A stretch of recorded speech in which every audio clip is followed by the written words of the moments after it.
Hi, Jay Gabrani here. Thanks very much for joining me. Today's question is, what is the difference between an accounting firm offline business model versus online business model? Well, that's a great question. In one of our previous videos, we discussed the three key leverage points of an offline accounting firm business model. I'm just going to reiterate those so that everyone is up to date. Now, we have the number of clients that an accounting firm has.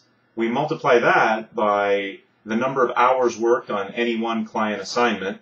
And of course, then we multiply that by the billing/charge-out rate for each of the people who are working on a given client assignment. Now, that is the accounting firm offline business model. Now, traditionally, what have we done in order to increase the revenues for an accounting firm? Well, when busy season comes, we tend to increase the number of hours worked. If there's specialized assignments or expertise that we're offering clients, then the charge-out rates can be adjusted. And of course, like any accounting firm, we always want to be able to generate new clients. Now, how this is distinguished between an online business model is very simple. The billing rates, charge-out rates, they stay the same. The number of hours worked, they basically stay the same. Now, let's focus on the number of clients when it comes to online. The number of clients is the real key leverage point that can be affected by leveraging the internet. And here's how. We have to distinguish that when you have an accounting firm, a lot of your clients may be local to you, and they're the ones looking for you to provide them those traditional services, accounting, audit, tax, etc. Online, you can look at clients in a different way.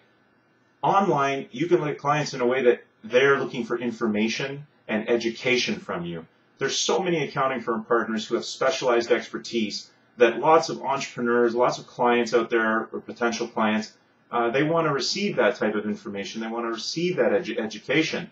However, there's lack of a way to get your word out, get your message out, and to ultimately capitalize on that type of education by offering it to entrepreneurial clients.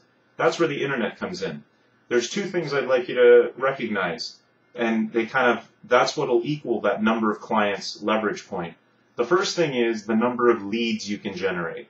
Now, the number of leads, this is generated online. You got to understand that leads can be anywhere in the world.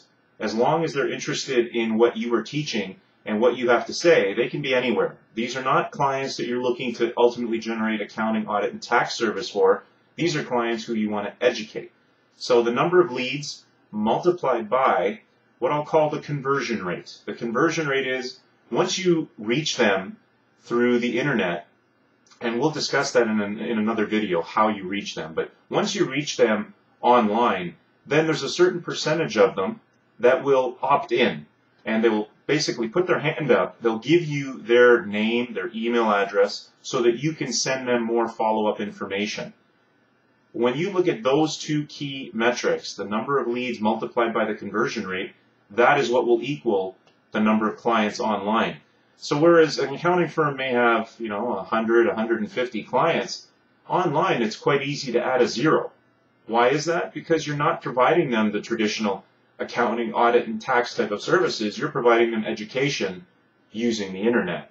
So, hopefully that has been of some help, because utilizing the internet is a way to increase that one leverage point, the number of clients. And that's where business building partners of accounting firms should basically be spending their time.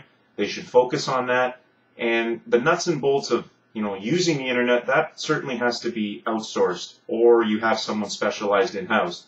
But in terms of the strategy, determining the budget, and ultimately being accountable for the results, the business building partners of the accounting firm have to take care of that. So hopefully that answers the question between the online and the offline business model.